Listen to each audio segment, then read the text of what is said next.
कृपादिष्टा मेरे गुरुदेव। ओम श्री महादेव्यै नमः। ओम श्री महादेव्यै नमः। ओम श्री महादेव्यै नमः। ओम श्री महादेव्यै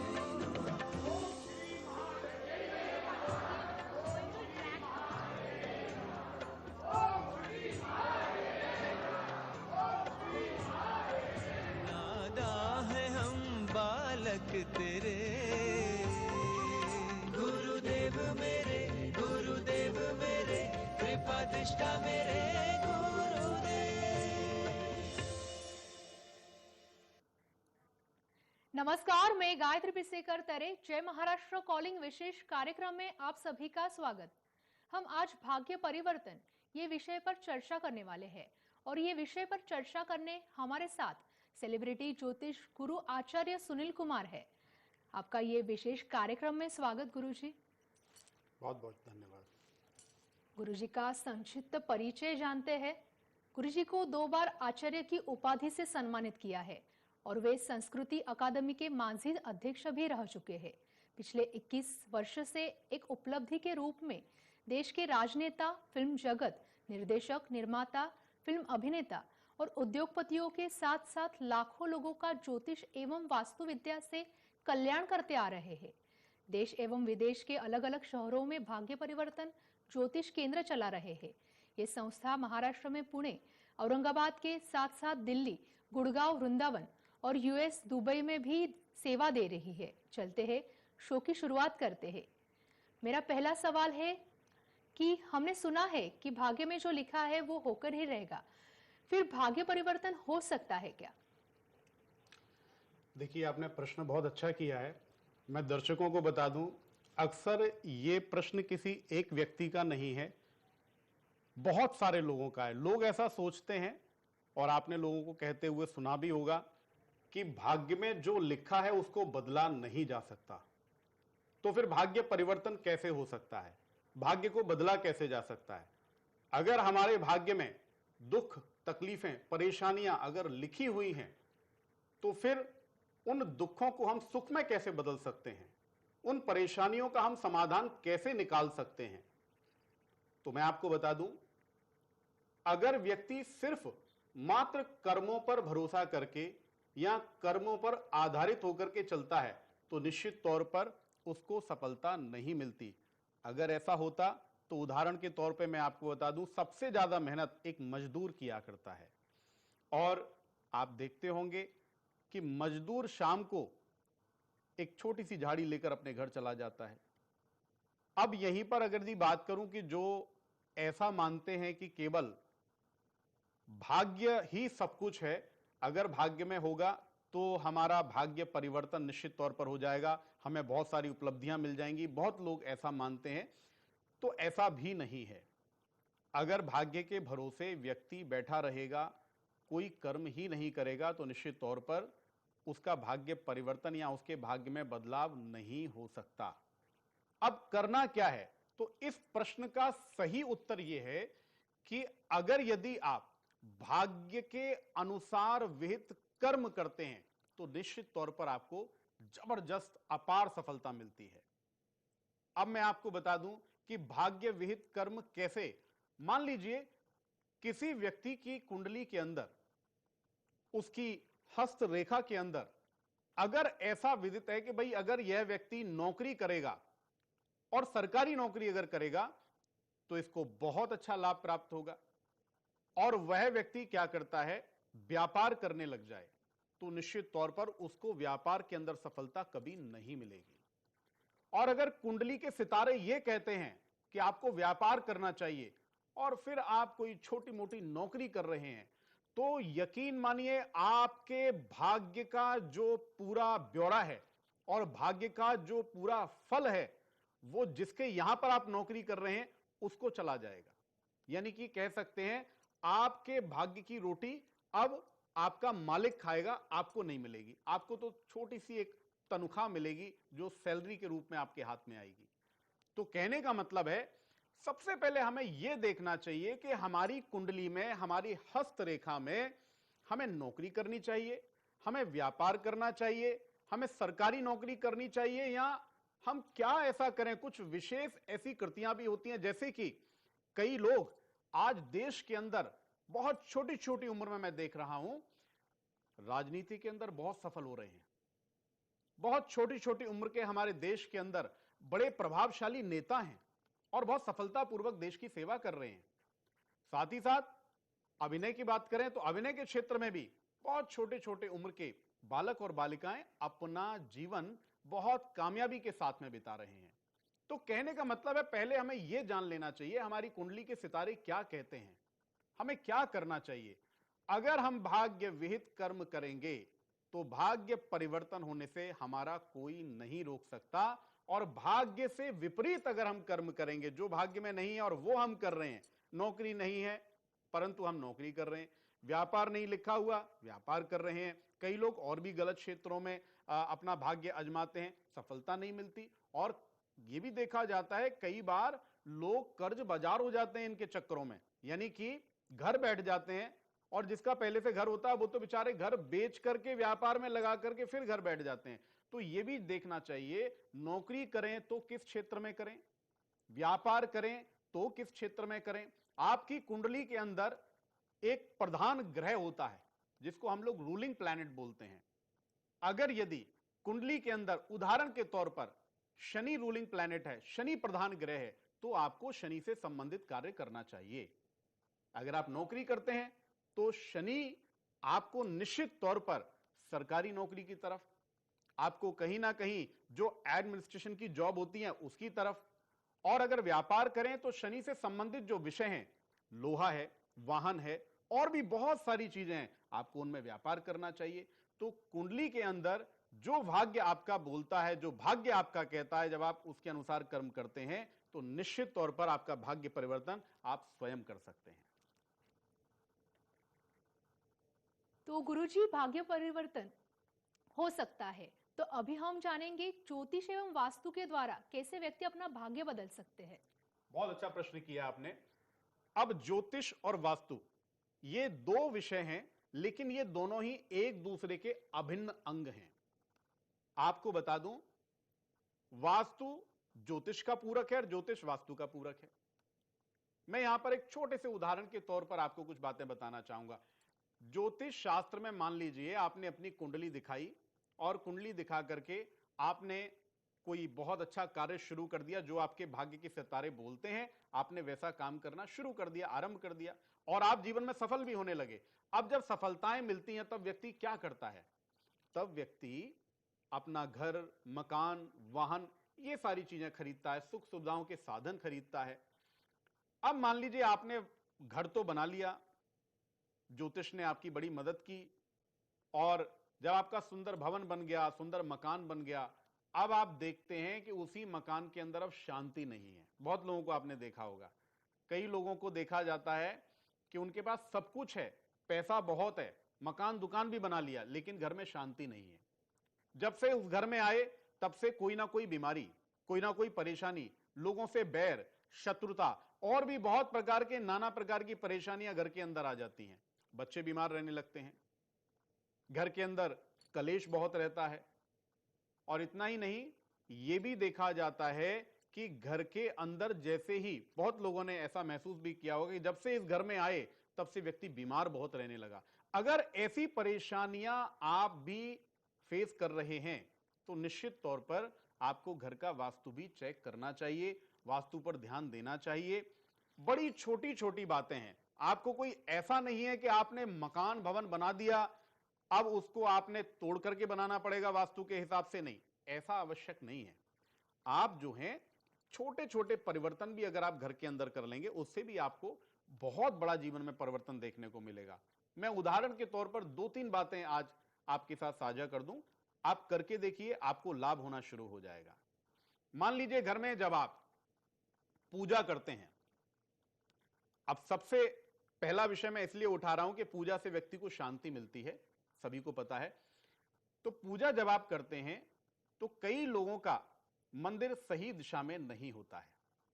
अब ऐसी स्थिति में हम क्या करें? मान लीजिए स्थान भी नहीं है और मंदिर भी ठीक इस जगह पर नहीं है, ठीक दिशा में नहीं है, तुम वास्तु के हिसाब से पूजा करने के लिए अपनी दिशा को कैसे सुनिश्चित करें?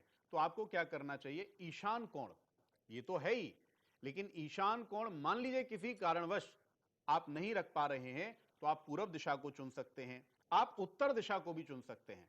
उत्तर दिशा की तरफ आप मुख करके, पूर्व दिशा की तरफ मुख करके अपनी पूजा आराधना आप कर सकते हैं। अब यहां पर मैं आपको एक छोटी सी बात और बताना चाहता हूं। हर ग्रह की दिशा सुनिश्चित है। बहुत लोग बोलते हैं कि हम इतने वर्षों से पूजा कर रहे हैं, पाठ कर रहे हैं, वास्तु के हिसाब से भी चलते हैं, ज्योतिष को भी मानते हैं, लेकिन हमें लाभ नहीं हो रहा। तो सिर्फ मात्र आपको पूजा ही नहीं, हमारे घर में एक और पूजा मंदिर होता है। वो कौन सा है? वो है रसोई घर। आप जो अन्न ग्रहण करते हैं, तो आपका जो रसोई घर है, यह भी सुनिश्चित दिशा में वास्तु के अनुसार होना चाहिए। शरीर में जैसा अन्न जाएगा, वैसा ही शरीर का आविष्कार होगा। अगर आपका रसोई घर अग्नि कोण में है, बहुत अच्छी बात है, लेकिन मान लीजिए अग्नि कोण में अगर नहीं है, तब हम क्या करें? तो ऐसी स्थिति में अग्नि का जो परम मित्र जो कोण है, वो है वायव्य कोण। वायु अग्नि की परम मित्र है। ऐसी स्थिति में आपको वायव्य कोण में आपको रसोई घर को बनाना चाहिए। और साथ में जो गृहिणी है, जब वह भोजन बनाए, तो उनका मुख अगर पूरब की तरफ हो तो बहुत अच्छा माना गया है। साथ ही साथ अगर आप रसोई घर में बैठकर के ही आप भोजन करते हैं, तो घर के अंदर सुख संपन्नता आती है और दरिद्रता नष्ट होती है। इसी के साथ साथ तीसरी बात और बता दूं, भोजन आपने सही दिशा में कर लिया और भजन आपने सही दिशा में कर लिया, जीवन में शांति आनी शुरू हो जाएगी। लेकिन तीसरी एक और चीज है, वो है शयन। भोजन, भजन और शयन, ये तीन चीजें अगर वास्तु के अनुसार हो गई, तो घर के अंदर से परेशानी एकदम दूर हो जाएंगी। अब शयन कैसे? अब कई बार देखा जाता है कि आपका जो सोने वाला जो पलंग है, वो सही दिशा में नहीं है, या आपका कमरा सही दिशा में नहीं है। अब क्या करें? क्या तनाव लेकर के बैठ जाएं? नहीं, आपको सिर्फ इतना सा परिवर्तन करना है। आप अपना सिर रात्रि को सोते समय दक्षिण की तरफ रखें।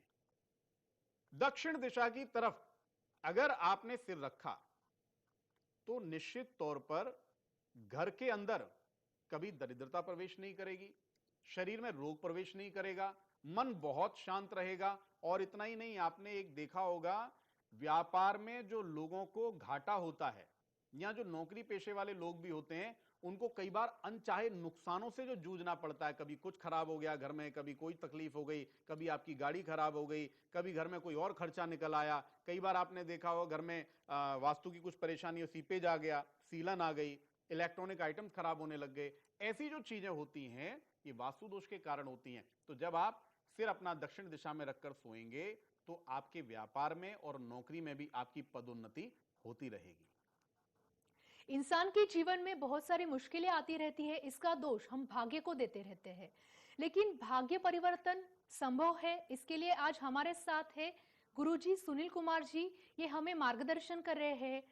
हम छोटे से अंतराल के बाद लौटते हैं। आप देखते रहेगा जय महाराष्ट्र कॉलिंग।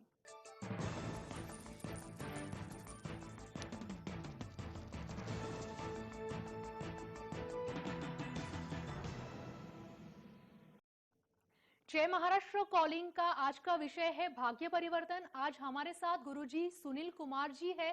भाग्य परिवर्तन के बारे में हमें मार्गदर्शन कर रहे हैं। गुरुजी, आपका फिर से स्वागत। गुरुजी, बहुत लोग शनि से डरते हैं, क्या शनि इतना सच में खतरनाक है? उससे डरना चाहिए क्या? ये बड़ी विडंबना है।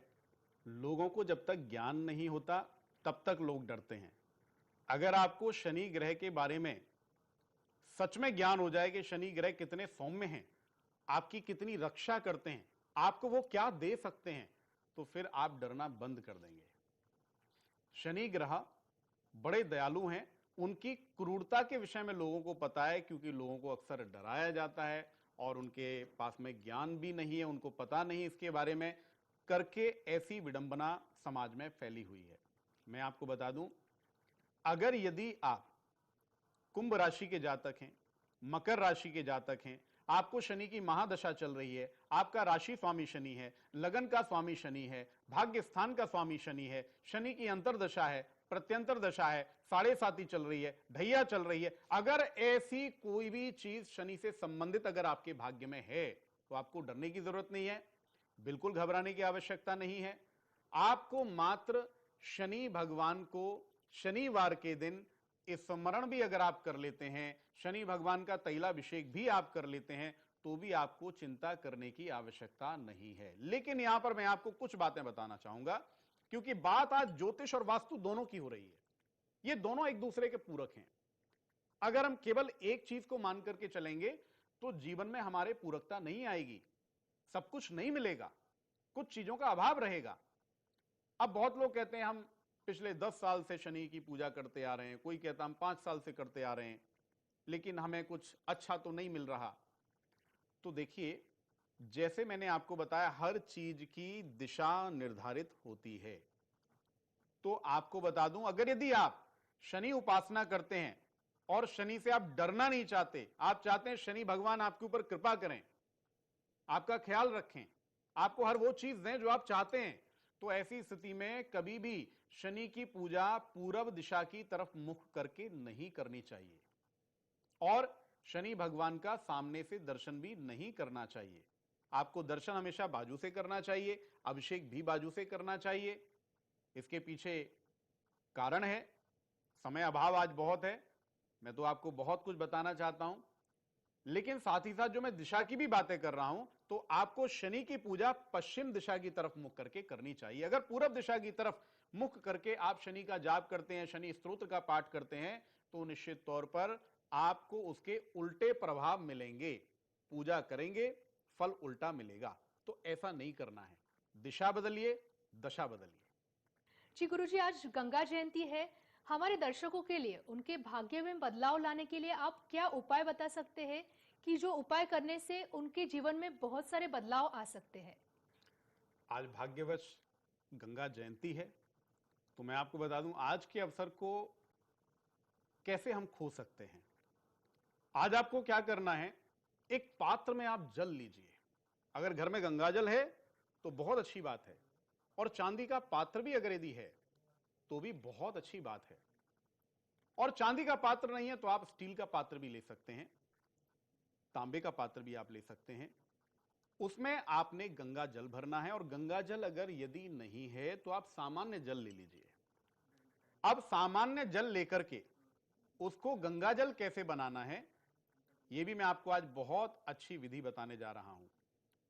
आप जल में अनामिका उंगली, ये जो 1, 2 और 3, ये तीसरे नंबर की जो उंगली होती है, ये अनामिका उंगली होती है।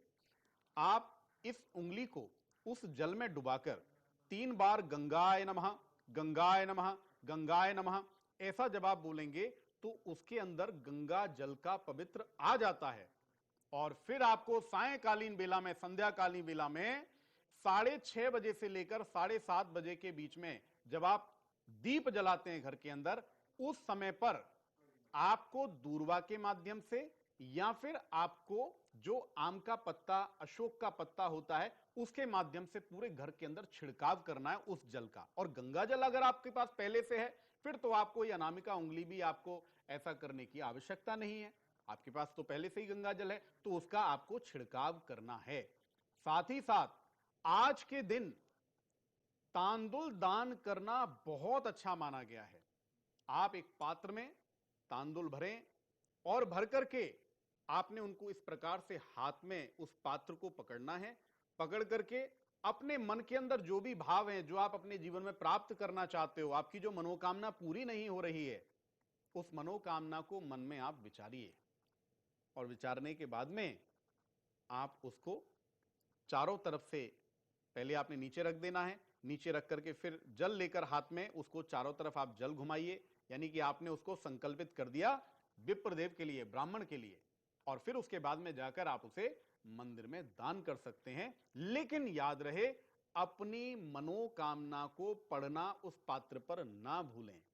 अगर अपनी मनोकामना आप पढ़ेंगे, मनोरथ पढ़ेंगे, जो मन में है उस भाव को लाएंगे, तो शीघ्र आज इस गंगा जयंती के अवसर पर यह उपाय करने से निश्चित तौर पर आपका वो मनोरथ, आपकी वो मनोकामना पूर्ण हो जाने वाली है। साथ ही साथ एक उपाय और बता देता हूं उन लोगों के लिए जिनके घर के आसपास नदी का संगम है, कोई नदी बह रही है, तब तो फिर आपके लिए कहना ही क्या। आपको भोजपत्र पर लाल रंग की कलम से अपना मनोरथ, अपनी मनोकामना लिखनी है और लिखने के बाद में आप भोजपत्र के ऊपर उस तट के किनारे, यानी कि जो नदी का जो तट है उसके किनारे जब आप वहां पर दीप प्रज्वलन करेंगे उस भोजपत्र के ऊपर रखकर, तो वो मनोकामना, वो मनोरथ आपका पूर्ण होगा। साथ ही साथ सिर्फ ऐसा नहीं मनोकामना ही पूरी हो, अगर जीवन में कोई कष्ट भी है तो उस कष्ट की निवृत्ति के लिए भी आप मनोकामना कर सकते हैं। शत्रु व्याधा के लिए आप मनोकामना कर सकते हैं। कोई शरीर में रोग है, रोग पीड़ा के लिए आप मनोकामना धारण कर सकते हैं। तो आज के दिन आप ये करिए और फिर देखिए आज के दिन इस शुभ उपाय से किस प्रकार होता है आपका भाग्य परिवर्तन। जी हाँ, भाग्य परिवर्तन संभव है, ये शो में हमने जाना। गुरुजी, आप ये शो में आए, बहुत बहुत धन्यवाद। सेलिब्रिटी गुरुजी सुनील कुमार जी आज हमारे साथ थे। जय महाराष्ट्र कॉलिंग में हमने भाग्य परिवर्तन के बारे में जाना। ये कार्यक्रम में आज हम आपकी रजा लेते हैं। आप देखते रहिएगा जय महाराष्ट्र।